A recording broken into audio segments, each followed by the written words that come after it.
When you're deep enough in the wild, something changes. The air feels different, heavier, like it's holding its breath. The trees seem to watch you, ancient and silent, like they've seen terrible things and just chose never to speak of them. I used to think that kind of talk was just campfire nonsense.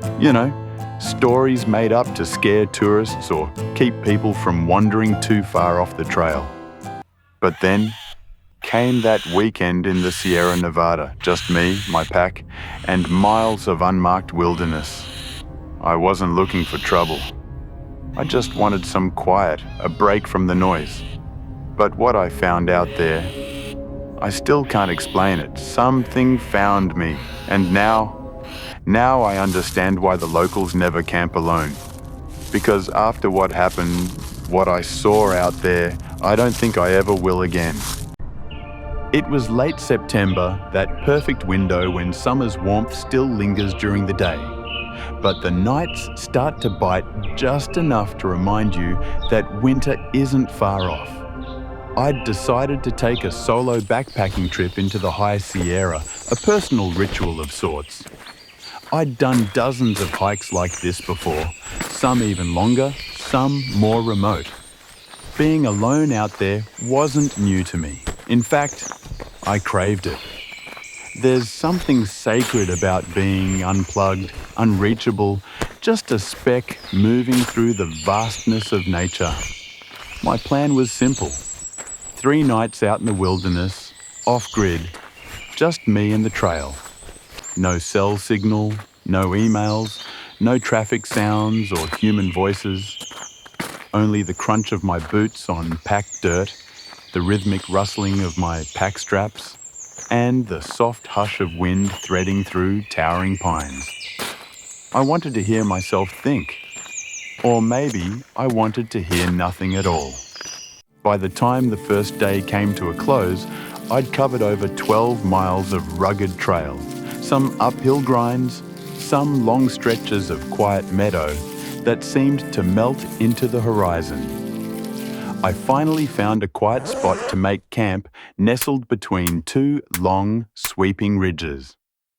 It was tucked just off the trail, partially shielded by granite outcroppings and a patch of golden aspen trees that were already starting to shimmer with fall colour. It was secluded, utterly, beautifully empty. I hadn't seen another soul all day. Not even a distant hiker in the tree line or a rustle that might have hinted at company. Nothing. Just me. And I was sure of it. There was a strange comfort in that certainty, like I'd slipped into a pocket of time untouched by people. The air had cooled quickly after the sun dipped behind the peaks. The kind of chill that makes you appreciate your jacket in a new way. I sat for a while near the edge of a ridge, eating a simple dinner, watching the sun bleed oranges and purples across the sky.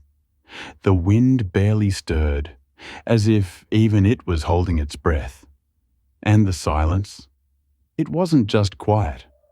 It was absolute, the kind that wraps around you and presses in, soft but unrelenting. No distant freeway hum, no planes overhead, no rustling animals or creaking trees, just stillness. It was peaceful, at least at first. That first night, after a long day of hiking, I cooked up some freeze-dried food, made a small fire, and crawled into my tent. The forest had gone still, too still. No owls, no insects, just the faint crackle of dying embers outside. Sometime around midnight, I woke up, my throat bone dry, my head wrapped in a strange fog, like I hadn't really slept at all. I reached for my water bottle with a sluggish hand. When I heard it, footsteps. Not fast, not frantic, just soft, deliberate, like whoever or whatsoever or whatever it was in no rush. They moved in a slow arc around the tent, one step at a time, crunching leaves and twigs as if they wanted me to hear them. I froze. At first, I thought it might be a deer, or maybe a raccoon sniffing around for food. But no, this was different. I know the sounds of four-legged animals. This was bipedal, 2 feet, walking. And not just pacing randomly, it circled, once, then again, slower the second time. My heart pounded so hard I could hear the blood in my ears. I didn't move and didn't breathe. I just stared at the nylon wall of my tent, waiting for a shadow to pass across it. Every nerve in my body screamed to do something, make a sound, grab a flashlight, call out, but instinct told me to stay absolutely still. Then came something even worse. Breathing, low, raspy, right outside the tent fabric, as if someone was inches from my head listening. They stayed there for what felt like hours, silent, unmoving, just there. Then the footsteps started again. A single step, then another, receding, moving back into the woods with that same slow, deliberate rhythm. I lay there, paralyzed, long after the last step faded into silence. I didn't sleep the rest of the night, just waited for dawn, listening, and wondering if they'd come back. Because whoever it was, they weren't in a hurry. They had all the time in the world. I whispered, "Hello." My voice barely stirred the air, brittle as dry leaves. Nothing answered, no movement, no sound. Just the aching quiet. I reached for my flashlight with trembling fingers, my heart pounding so loud I swore it would give me away. I clicked it on. The beam was weak, jittery, casting warped, shifting shadows against the fabric of the tent like ghosts trying to claw their way in. I held my breath, straining to hear anything. Still nothing. I didn't dare unzip the flap. Every instinct screamed at me not to. Whatever was out there, if anything was out there, didn't need an invitation. The footsteps had stopped. That silence. It was worse than the steps. Much worse. The kind of silence that feels wrong, like the woods themselves were holding their breath, listening, watching. Even the wind seemed to vanish, like the world had paused just for me. I sat frozen, gripping the flashlight until my knuckles ached. Seconds crawled by. A minute, maybe more. It felt like forever. Eventually, logic clawed its way back. I told myself it was nothing. A branch maybe. An animal. I must have imagined it. Yeah, just my mind playing tricks. I let out a breath I didn't know I was holding and slowly eased back onto my sleeping bag, my ears still tuned to every creak of the forest. My eyes stared up at the nylon ceiling above me, still lit faintly by the flashlight's dying beam. And I waited. Eventually, sleep crept in again. But it didn't feel like rest, more like surrender. Morning came. The forest was bathed in golden light, birdsong filling the air like nothing had ever been wrong. The trees no longer loomed. The air was fresh, warm, safe. For a moment, it felt like the night had been nothing more than a fever dream. I even chuckled quietly to myself, nervous, maybe a little embarrassed. I stepped out of the tent, stretched, and let the sunlight touch my face. The fear from last night faded slightly, like shadows retreating with the dawn. Still, there was a strange stillness. No breeze, just the feeling that the forest was watching. I began to pack up my things, rolling up my sleeping bag, folding clothes, and shaking out gear. And then I grabbed the edges of my tent and pulled it away from the ground. That's when I saw it.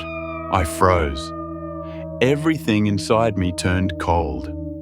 There, carved into the earth beneath where I'd slept, was a symbol, a spiral, perfectly etched, about 2 feet wide, impossibly neat, as if drawn with a compass and a scalpel.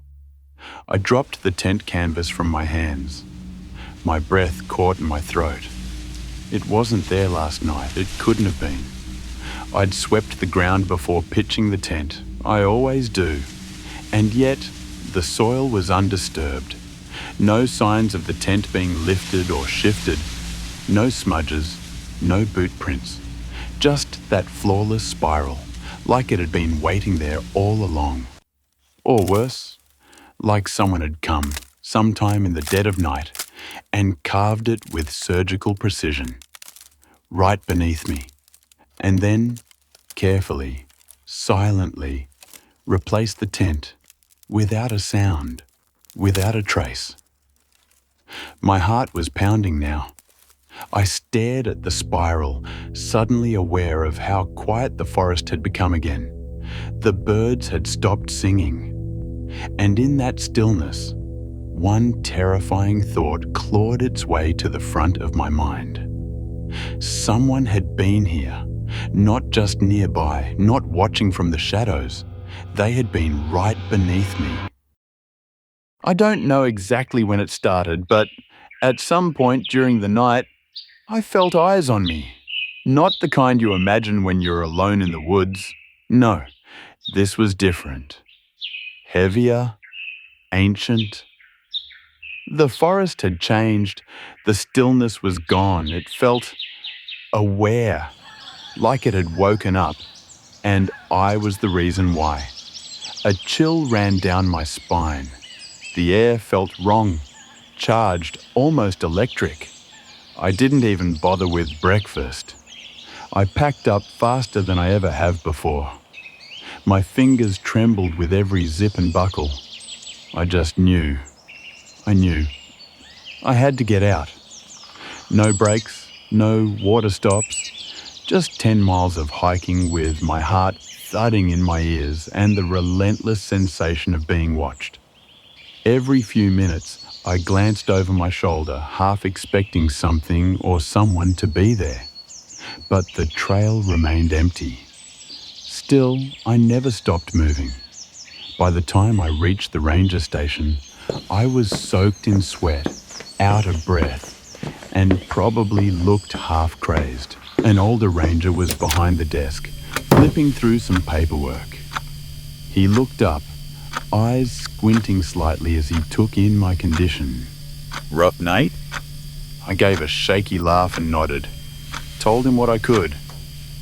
The woods didn't feel right. Something was watching me. I left out the parts that sounded too crazy, even to me. But the more I spoke, the quieter he got. He didn't ask the usual questions, didn't smile. When I told him where I'd set up camp, he froze. Where exactly? I pulled out my phone and gave him the GPS coordinates. He stared at them for a long moment, his jaw tightening ever so slightly. Then he slowly nodded, like something just clicked into place. Yeah, that'd be right. I frowned. What do you mean? He looked round the station, empty, just the two of us. Then he leaned in, his voice barely above a whisper. You were on one of the old mounds, native burial site. I blinked. A chill crawled up my neck. Most of them aren't marked anymore.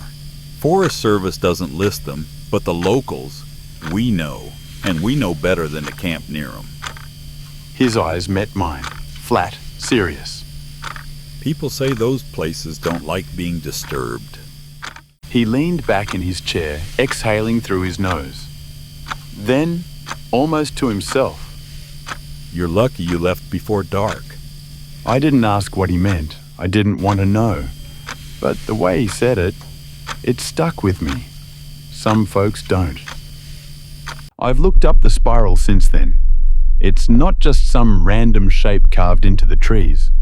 It's ancient, found in cave paintings, etched into stone altars, and drawn in blood across the floor of forgotten temples. A symbol, they say, for transition, a crossing point between this world and the next, a spiritual doorway. After that night, I never felt truly alone in those woods again.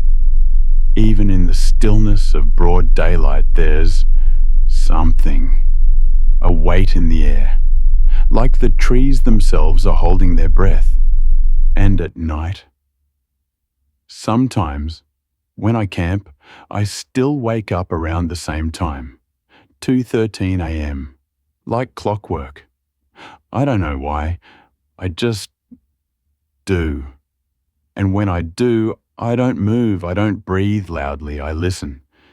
Because the forest may sleep during the day, but at night it remembers. It remembers every footstep, every whisper, every frightened glance over a shoulder. And sometimes, just sometimes, it watches back. You won't hear it coming. You won't see it watching. But if you ever find that spiral carved into a tree, turn around, leave. Because some doorways should never be opened.